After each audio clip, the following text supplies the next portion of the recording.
Good afternoon, everybody. Look who's here. That's right, he's back, the man, the legend. Our buddy Amadeus. Amadeus, welcome home. Thanks, Jim. It's great. It's great to be back. Vegas is nice, but it's always nice to be in the comfort of your own home. Right. And yeah, we I left, and the NFL hadn't even started yet, and now we're in 2 weeks in, and we got lots to talk about. Oh, 2 weeks in, man. It has been a trip. It has been a trip with college and the NFL. I mean, what are some of the observations you were thinking about with regard to the NFL? We'll get to college later, but the NFL. Yeah, so definitely some interesting things in the NFL I've seen in Hmm. these first 2 weeks. Obviously, you have two big names in the Chargers and the Vikings, 0-2 going into this week playing each other. So that's going to be interesting because I know people who had the Chargers to win that division, and obviously people had the Vikings to win that division. The Lions were favored, but the Hmm. Vikings with Kirk Cousins. They always got a lot of talent on that offense. So yeah, it's one of those things where one of these teams has to be 0-3 after this week. So I find Right. that to be a very interesting storyline for sure. Oof. Yeah. Aaron Rodgers is, you know, four-play debut in the with the Jets. You know, if you're a Jets fan, you're probably used to this. I mean, you know, the Jets fans don't get good things. Playing for the Jets is not a safe situation. It's always weird. And so, now that being said, they did win the game, okay? Despite the fact that, Justin Fields threw the ball, you know, Justin Fields. I'm sure. No, not Justin Fields. The quarterback for the Bills. What am I? He's not Justin Fields. Crap. Who's? Good old Josh Allen. Thank you. Josh Allen completed more Oh, we passes. know him well up here in Toronto. I Trust guess me. you do. Josh Allen completed more passes to the Jets than Aaron Rodgers did. But, at the end of the day, they still, they came away with a win. Who knew, right? Then they Yeah, went to it's Dallas. funny, Jim. When that happened, I wasn't even shocked. It was one of those things where I saw him having to get helped off the field, and then you see him leaving, and I was just like, that's really classic New York That's Jets. a That feels Jets. like it's the perfect storyline for the season. We finally have our stuff together preseason. At first game, bang, 4 plays in, your season's done. Well, people forget, some people forget, I should say, that the his predecessor Favre got traded to the Jets first before he ended up, with the Vikings. Uh, and he hurt his arm in the first game that he was back with the Jets. So, you know, this is kind of like either it's a situation where the Jets get quarterbacks from Green Bay just at the right time for them to screw up, or it's a Jets curse. And if you ask the Jets, it's a Jets curse. So Jets fans know it now. They've embraced it. They live it. And Dallas is 2-0, and they've beaten two teams, both from New York. Okay, so I don't know how good Dallas is or how bad the two teams in New York are. So who knows? I guess we'll It's see. tough to really say, right? But Hmm. they could definitely give the Eagles a run for their money because the Eagles haven't looked that great anyway. Sloppy. Yeah.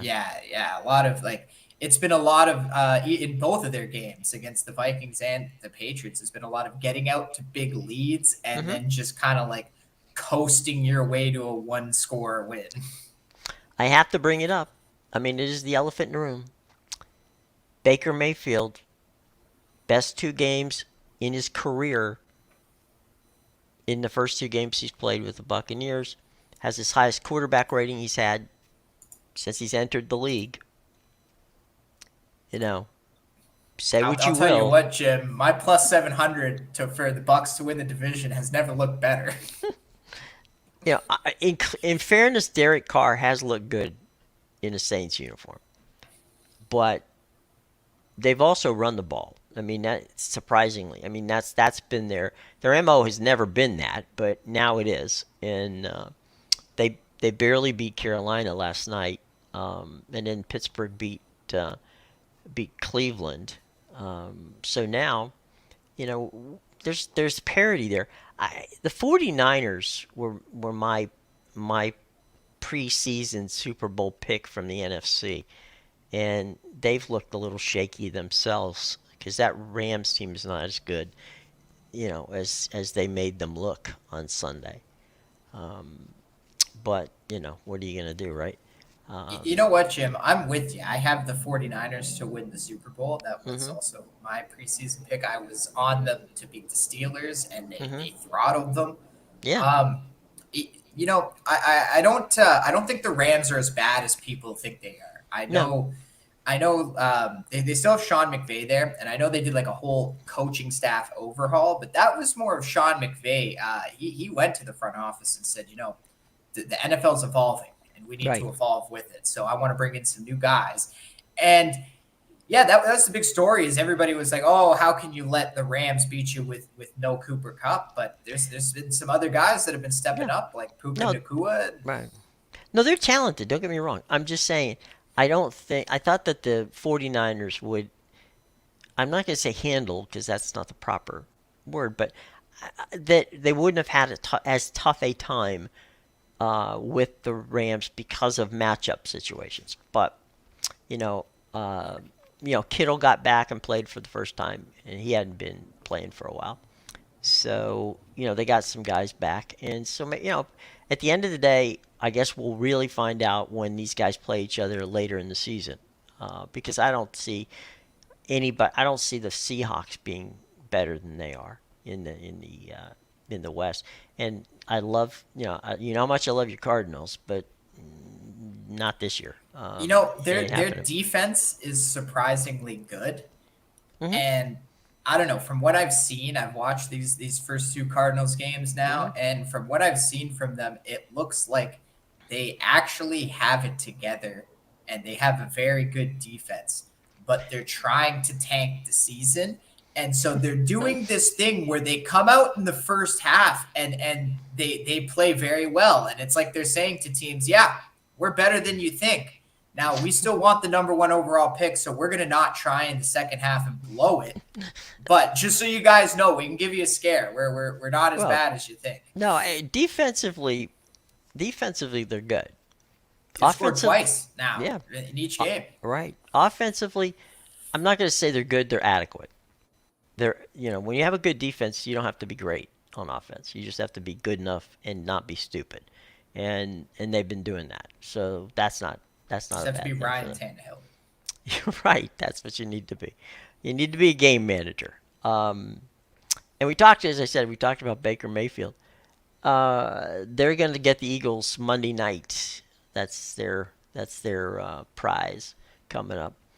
I gotta say something for Eric Bieniemy. Uh, Eric took over as the OC in Washington, and the Commanders are 2-0, and they played some wickedly weird games, but they are 2-0. They beat the Vikings on the road, and then they beat you know they had that game Sunday, which was a wild one. Went down to the crazy times. I'm sorry, they beat Denver out in Denver. I'm getting the Bucks and the and the Commanders screwed up. The Commanders went to Denver and won that game. They almost lost it. If you remember, they had that. Denver got the Denver um, got the Hail Mary catch, and I heard the call, by the way, on the radio. You'll love the call. Um, Bram Weinstein, who is the play-by-play guy, is like, "It's up. It's bouncing around. It is caught. Touchdown!" And then Ken Harvey, who's the former linebacker for the Commanders, and now in a radio guy, he goes, "We practice that every day in practice." He goes, "What you do is you bat the ball down. You don't bat the ball up." He goes, "Anybody can catch it. If you bat it up, you bat it down." He goes, so basically they spend 20 minutes on it every day in practice, but somebody tended to forget, and thought they were playing volleyball. But they got lucky, and they didn't score the 2-point conversion. But Bieniemy's got an offense there that he's pushing, and things are looking good for the Commanders after 2 games. That's not 2 games does not a season make, as the old saying goes. So Yeah, we'll see that how thing that goes. must have hit like 6 helmets on the way into his hands. But yeah, that offense was definitely night and Just like a day from pinball week one machine. to Yeah. week two because they struggled against the Cardinals. Yep. And they looked a lot better against the Broncos, who supposedly have this Super Bowl defense that we hear about every year. Yeah. So yeah, and again, this is why I think the Cardinals' defense is a lot better than people think. They've scored a touchdown in 2 different games now. Yep. They really gave Sam Howell. They shut out the Giants. Now, obviously, the Cowboys did it full game, but they shut out the Giants in the first half, which is what makes me think they tanked that game on purpose because they were in complete control. And the way they played in the second half, it didn't even look like they played bad. It looked like they weren't trying, which you know, and I've heard other people talking about it the same way people are talking about how Sean McVay mysteriously covered the spread with 4 seconds to go when there was no point to do that because you were going to run kick out of the time field goal regardless. Yeah, covered the spread. Yeah, somebody in the McVay family obviously had a massive bet on the Rams. So, or Kroenke did. Yeah, and even the Jags, the Jags they must have had like 3 touchdowns called back in that they game did against the Chiefs. So the Jags. One of them was that punt return. Yeah, so 17-9, very deceiving scoreline there. Yeah. I think the Jags are a very dangerous team. The Jags are a good team. Now, one of the teams I think is fun to watch, and I pick them on the AFC side because somebody said, you're not going to pick the Chiefs, right? And I'm like, oh man, I got to go figure out somebody else. Is the Dolphins? I agree. I like Tua. I like the Tua thing. I like he's got speed to burn, literally. I mean that team is quick on every possible level. Well, the offense is dangerous because, I love to talk about the 49ers offense and how they have one of the best players at every skill position on the offense in the league. But when you look at the Dolphins, they're not very far similar. behind. Yeah. Yeah, you have Tyreek Hill, obviously wide receiver, who's one of the fastest in the NFL. Who knows if he still is?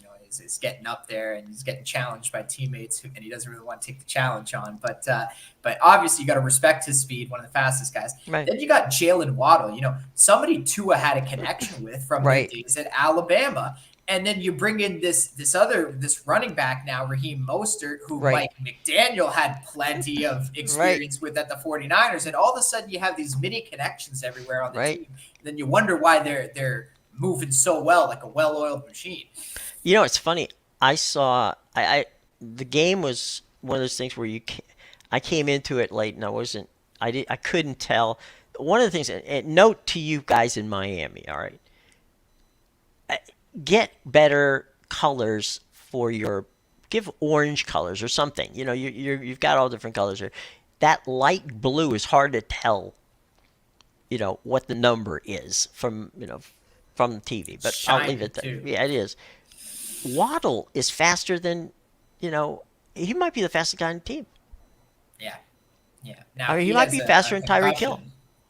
He might have a concussion. Yeah, he might. We'll see. He's very good because obviously, Hill scored the touchdown. Oh yeah. Waddle got all the yards in that game. Right.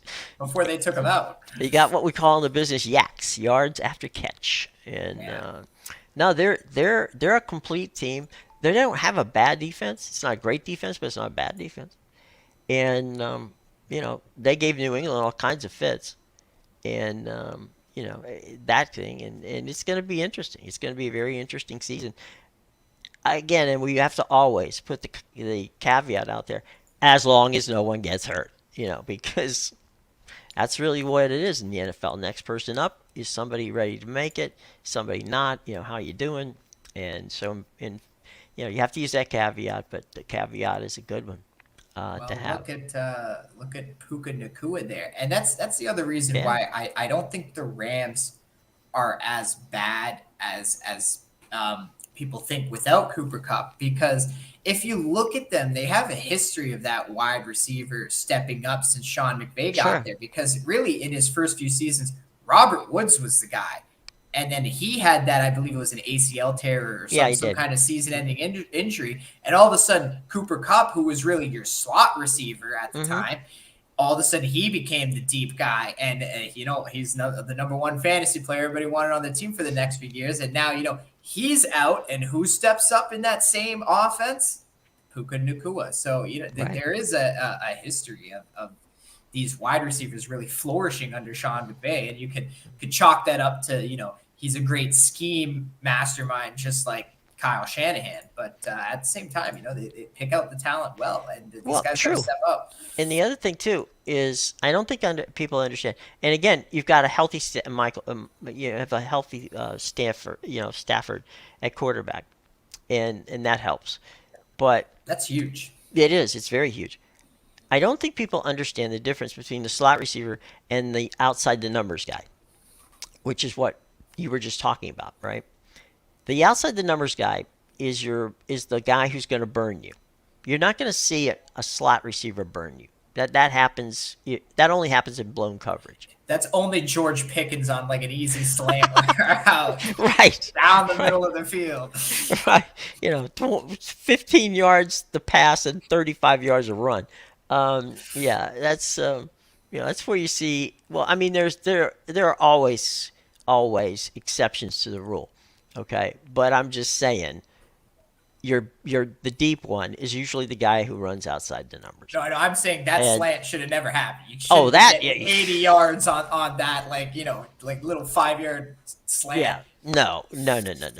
I mean, that was there's a in the dictionary under blown coverage. That they're playing that tape now. Yeah. So yeah, you gotta be you gotta be careful in that situation, 100%. But at the end of the day, I thought they played well. I mean, the Rams played well. As I say, I thought the matchup that I'm sorry matchup the I thought the Niners matchup against the Rams, they matched up better, and clearly it was a good game. I didn't think it was going to be that close, but it was a very entertaining game in that regard. But as you said, it's just crazy. It's absolutely crazy. Um, Not to shift gears, but to shift gears. We'll get back to college in a couple of minutes here. But baseball this week, whilst you were gone, um, down the street, the Orioles and the Rays played, and I'm going to tell you, 3 out of those 4 games were on your edge of your seat, nail biting playoff baseball. Those guys didn't make a mistake once. I'm talking about both teams. They played airless ball. They played the pitching, everything matched up. The games were incredibly close except for the 8-0 Saturday game.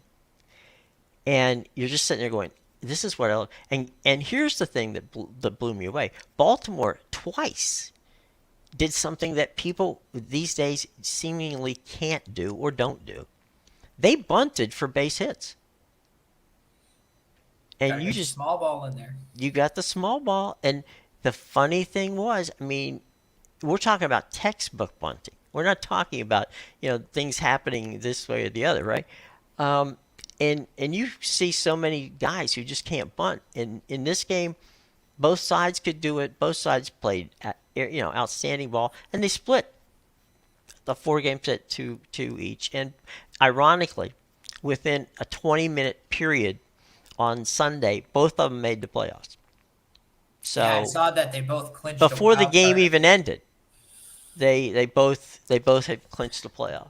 But that race is not over in their Oh mind. no. They're going for those pennants. They don't care about the wild card, and it's a tight race for sure. And the big news this morning out of Tampa was that the Rays now will have a new stadium in 2028. They're going to build a what in essence is it's what everybody who's now building ballparks build, and it's called an entertainment village, right? So you've got all kinds of stuff there. You got hotels there. You've got restaurants. You got all of the fun stuff, concert venue. So you've got all kinds of things where the owners, why, somebody said to me, well, why would the owner want all that? Well, excuse me, but it's revenue, right? It's revenue 365.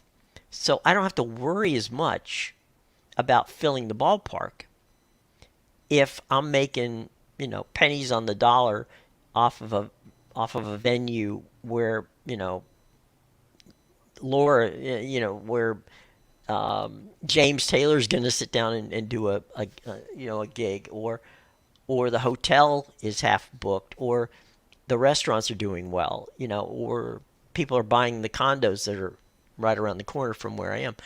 You've created a place to go where you don't have to be a baseball fan.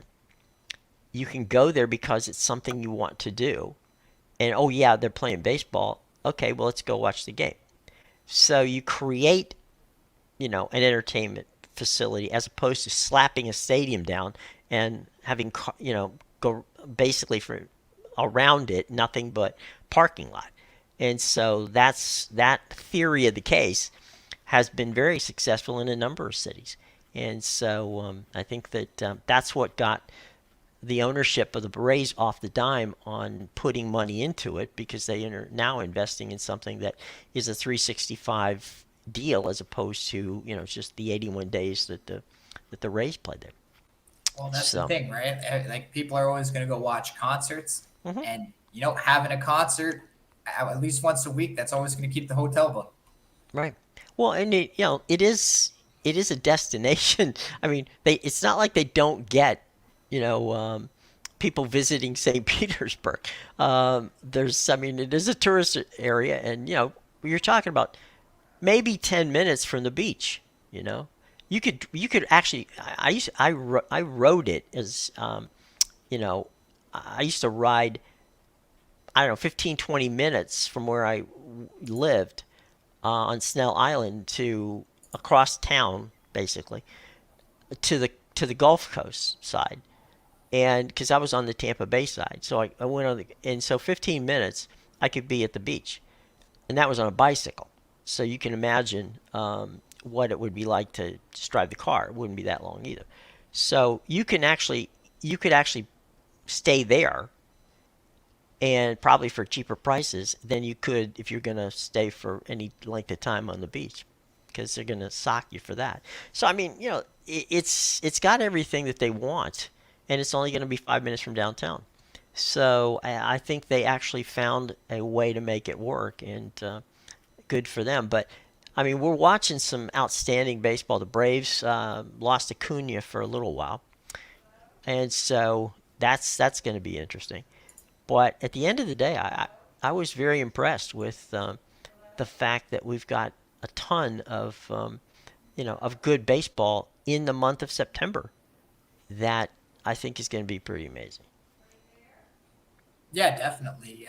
Obviously, still big wild card race in the AL with Hmm. someone has to sit out, whether it's Houston, Mariners, Rangers, or Blue Jays. Someone's missing the playoffs of Hmm. that group there. So um, There yeah, was definitely.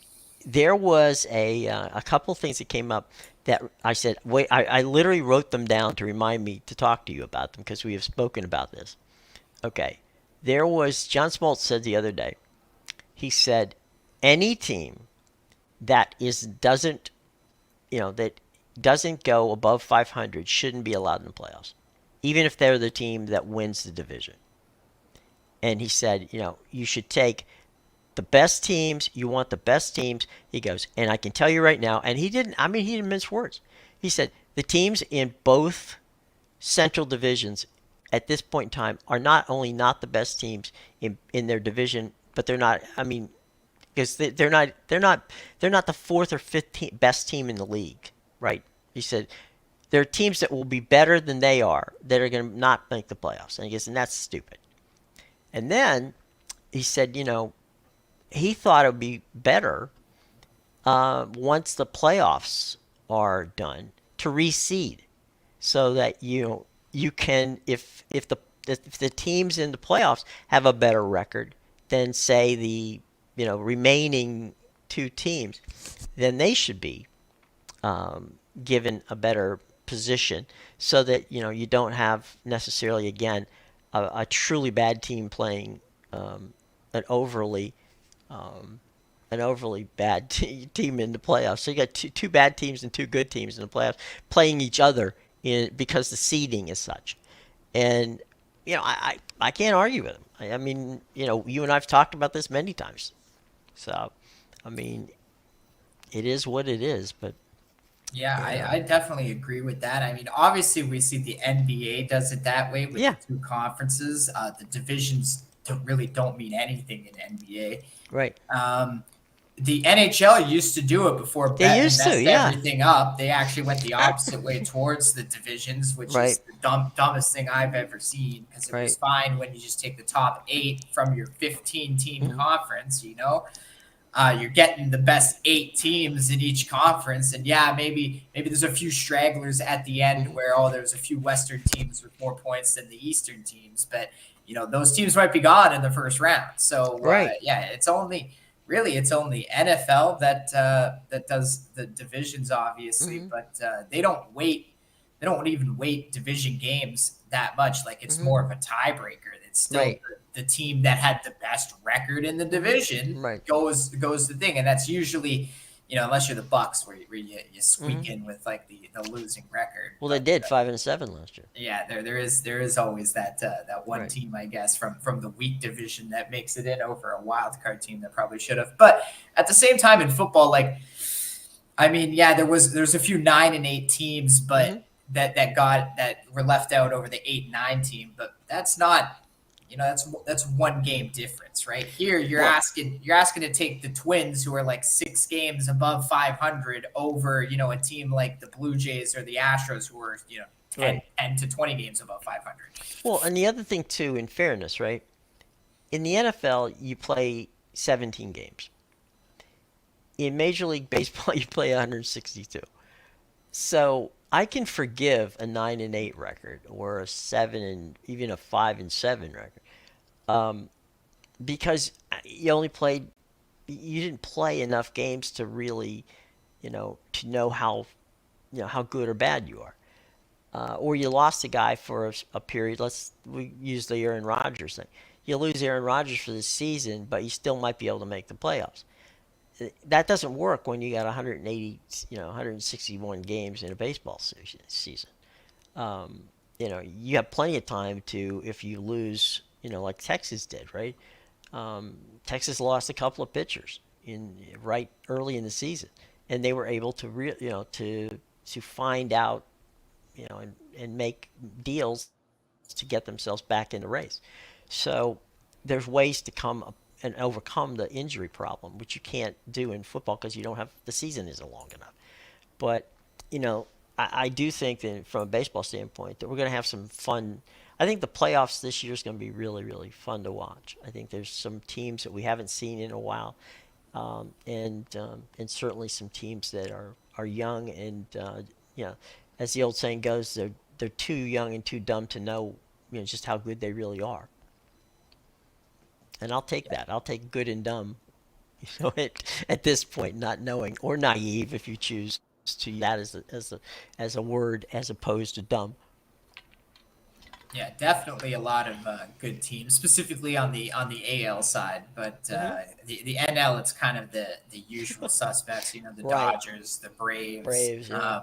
I guess the Cardinals is the Broken one record. surprise Yeah. because you're gonna get a new. But then again, the Brewers.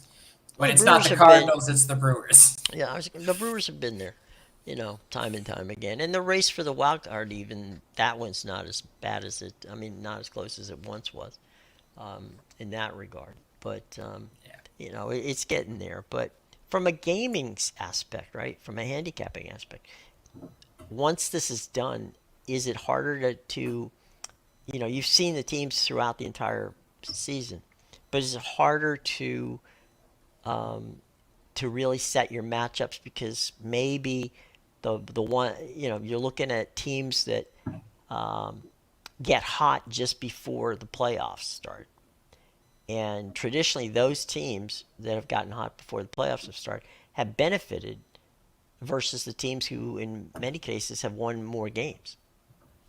Yeah, momentum is definitely a big thing in baseball when going into Hmm. the playoffs. Now, you could make the case that it's easier in the playoffs, and you could also make the case that it's harder. Hmm. It's easier, obviously, because every game matters. Sure. There's none of these throwaway games. You're going to be getting the best players out on the field. and or out on the diamond, and the best effort from every player.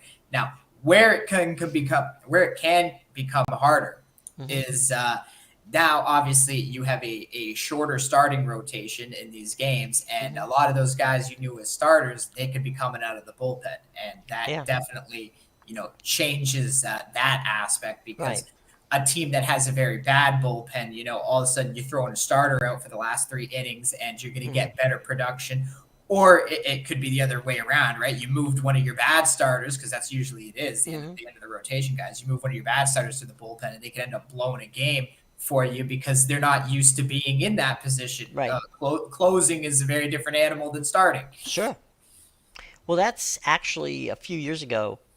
Um, what happened, to your point, teams tend to what they call shorten the rotation. Okay. Most teams have a six pitcher rotation, starting rotation. You don't need six pitchers to start in playoffs. You only need four. Technically, you need four. You can. I've seen it done, and I'm sure you have too, with two or three. You Yeah, know, definitely. lean on Three those seems to guys. be. You know, that's beyond that. You're in the twilight zone. You know, my We guys, saw a lot because of that last right, year, really putting guys out right. after like 4 days or so. No, we need you. You need to No, get come out. back, Shane, come back. That's where honestly, I think Blake Snell. I think Blake Snell's going to have a hell of a career as a reliever once he decides to quit the starting rotation, because he's great for 2 or 3 innings, man. He's fine. After that third or fourth inning, things got get to be a little squirrely with him. But there are pitchers who I mean, Dennis Eckersley and John. I spoke about John Smoltz earlier. Those guys were starters and were successful starters for a while, and then they had either arm injuries or situations where they weren't as effective, and all of a sudden now they go into the bullpen and they're lights out. So it can happen. We just have to see. Quick note that in a offhanded remark at a at batting practice the other day, somebody, I don't know who it was, but somebody asked Mike Trout, would you consider seeking a trade because you're not in the playoffs? And so he said, I don't know, maybe if that's the only way I can get there, I might consider that. And so I'm not sure who it was. Wasn't on his team, but it was one of the analysts said, well, maybe he should try playing in a complete season before he starts talking about playing in the playoffs, which I thought was, whoa, okay. I mean, he didn't say I wanted a trade. He didn't say I'm looking to get out of here. He just He said, said, in if my that's the career, only way I if can it's get there, like, right. It's like, I'm not looking for a trade, but if it's the only way I can get there, okay, maybe that works. Okay. So, if I'm Marty Moreno, I'm not mad about that. I mean, if anything, I'm thinking to myself, well, hell, next year, if we're not there, maybe I'll just trade him. But he's got a contract that is just so, cost prohibitive. I'm not so certain that it'd even be that easy to trade, as well as, I mean, look, it's Mike Trout, right? You figure out a way. But, but at the end of the day, that contract is a massive contract. So, see, I've noticed like that. That's what's happening mm, with these analysts these days. Like, there's a lot of them that know what they're talking about, but right. there's also a lot of analysts that like don't know what they're talking about, and they're just trying to drum up a story or some kind of like drama or storyline that they can talk about, because we don't want to focus on the players and the Hmm. teams and the situation. We just want to focus on the drama and the beef, because that's what sells. Well, I got myself in trouble this week. Not meaning to, but I I said I said on air that that I made a I made a plea to Eric Shanks, the president of Fox. I said, do me a favor and do a favor to all of the fans. Take Urban Meyer off the air. He is such a waste of time. He's an anchor. He has nothing. He has nothing to say, and and he's jealous of these new coaches and what they're doing.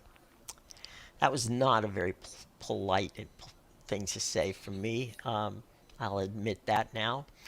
Um, I did not disparage, his ability to coach. I simply said coaches don't always make good analysts, right? I got a text from Eric going, when I want your opinion, I'll text you for it. So basically, it was like, shut up, Okay, fair enough. But yeah, there's some guys who make good analysts, who know what they're talking about. I think Smoltz is good. I think John is a thoughtful guy, and his more often than not, he's right. And so I have no trouble, falling in his camp on the baseball aspect of it. I'm Uh, a well, I'm a big Reggie Bush guy. If we're talking about Reggie Bush, if we're 100%, dude. talking about ex player coach analysts, love Right. me some Reggie Bush, and him and the Oh, Wendy's commercials are very funny too. oh, they're great. He's a You know personality. who's who's built himself into a good analyst is RG3, Robert Griffin. Oh, he's another one I was going to mention. I love RG3. He's in the Heisman. They got him back in the Heisman commercials now. Oh yeah. Oh, he's another one. Personality. Oh, he's got it, and he's um, let's transition just for a second. We're talking about in college. Um, he did a game the other day with Bob Wischusen, and Bob Wischusen is a good play-by-play guy, and they had Alabama and South Florida. Okay, full disclosure, I went to South Florida. Loved South. I was that Alabama South Florida game. Oh, I you thought was must going have to been be. happy then. Oh, I was. I thought. If we can keep them down to beating us by less than 40 points, I'd be happy. Oh, they It covered, is. Jim. They Yeah. covered that 33 and a half or whatever it was. Oh man.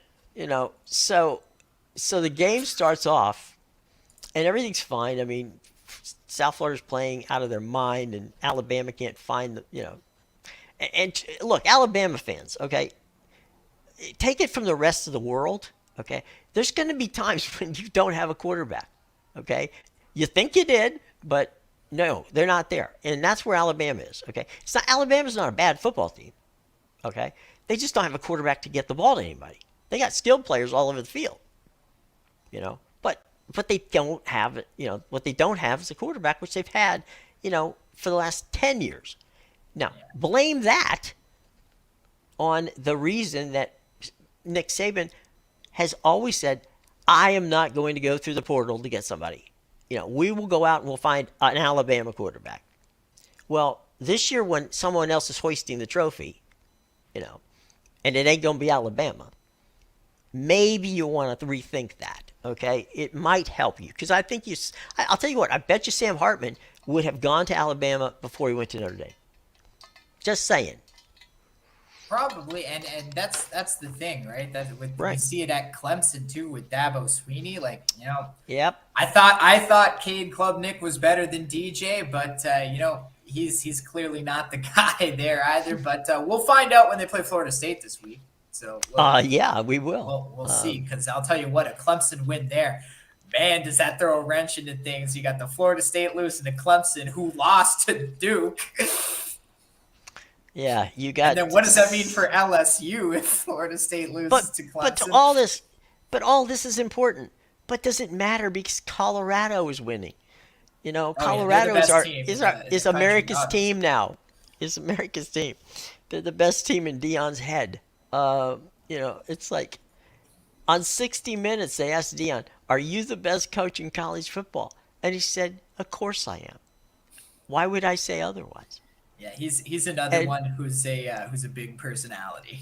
yeah, and he laughed saying it. And he said, I do a commercial, which, you're thinking automatically, well, Dion does so many commercials. What the hell is he talking about? I do a commercial. Aflac commercials with Yeah, Nick it's the Saban? Affleck commercial. And he says, I go into the trailer to talk to, the coach Saban. And he goes, the guy has forgotten more than I know. He said, am I going to say that I'm a better coach than Nick Saban? He goes, not until I win 7 national championships. He goes, then I'll start talking about it. But no, he says, he's the guy. See, You know, I'm wondering if part of Dion's success is, he's not really a Nick Saban associate, but you think he was just like sitting there with a notepad at the Aflac commercials the last 3 years, just taking in the knowledge. You brought up his OC, right? And how he's going to get a job somewhere. This is a guy who was at Kent State. Okay. The thing with, if you look at what Nick Saban has done over the years, he's been more of a CEO, and he's had coaches, good, good defensive coaches, good offensive coaches, good quarterback coaches. Look at the coaches that he has had who are now head coaches. You know, so he understands the importance of delegation and getting good people in there. Okay, and if you look at what Dion has done, Dion has got great D coordinators, linebacker coaches, D back coaches Not that on the great offside defense, side of though. the ball. He's got all the guys lined up. So your point is absolutely right. I mean, he probably he probably has 2 or 3 yellow pads worth of stuff that he took off of sage wisdom from Mr. Saban. But yeah, I mean, I think that's where it all comes. Yeah, if you get those coaches who are good CEO types who don't mind delegating, because that makes more sense, and then you've got the whole game plan in your head. You can just simply, this is how we're going to do it, because you've already delegated that other information to prepare them for this game. You're going to be more successful, and I think that's where Dion has shined. He has those people around him. It's not just him. Well, I think he's definitely on the right track because you know Mm-hmm. what? Say what you want, but it looks like it doesn't look like it's very obvious that the conference formerly known as the Pac-12 is the Right. best The conference in farewell football tour. this year. Yeah. And what are the odds of that? Like, and then now it makes you just think, what a shame. This conference is gonna be gone next year, and is clearly like, I could name 4 teams just from the Pac-12 that belong in the national championship this year between Right. USC, Washington, Oregon. You could Hell, throw Oregon Utah State. in there if you want. Yeah, Yeah. Oregon State. That, by the way, Oregon State plays Washington State this weekend. That's the good old, That's going to be a good game I too. heard somebody call it the Pac-2 championship. It could be. So, but yeah, Washington State is surprised. They had to win over Yeah. Wisconsin. I think they're playing with chips on their shoulders, as you Yeah. said. You got to prove to some conference, come take us. We don't want to go to the Mountain West. We want to be a Power Right. Four school, I guess it would be now. But Right. yeah, they got to show someone. We're better than you think. Take us. Well, they're all better. I mean, they could have had Washington State a couple weeks ago. They have 8 teams in the AP top 25. Yeah, Which is more than anybody else. they were what And this the is first conference to get off to like an 18-0 start. yeah. They only lost 2 games last week. Yeah, and one was what USC beating Stanford. That's literally Well, a no, conference that was a game. conference game. No, they lost. They lost. Who was it? Somebody went to Mississippi State and lost. And I can assure you, going to Starkville and losing is no embarrassment. It's a tough place to play.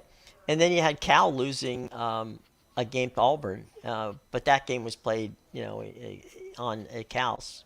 But Cal just fumbled the damn thing. I mean, they Cal's that was a defense giveaway.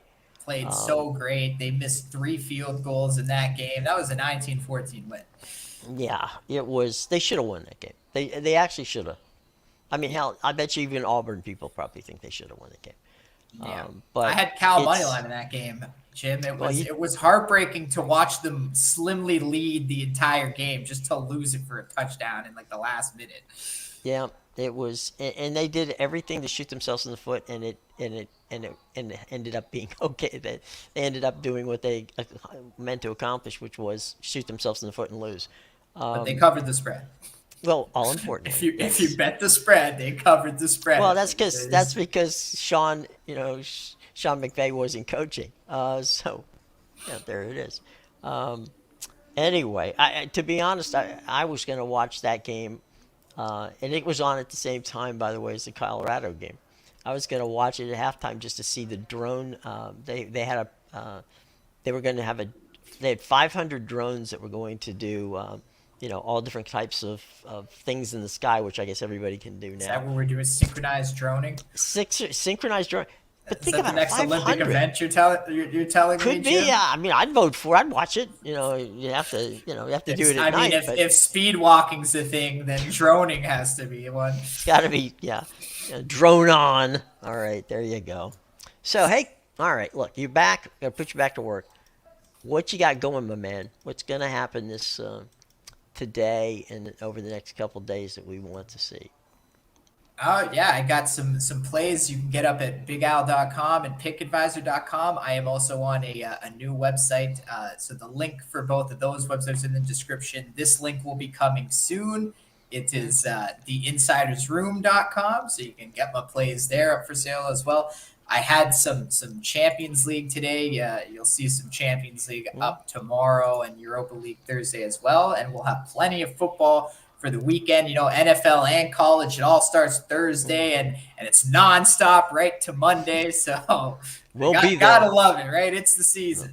We'll be Tis there. the season. Hey, Terrence, buddy, how you doing? Notre Dame pulls the upset, dude. Notre Dame, to me, this is a game they're going to win. Ohio State, don't know. don't let their win over Western Kentucky fool you.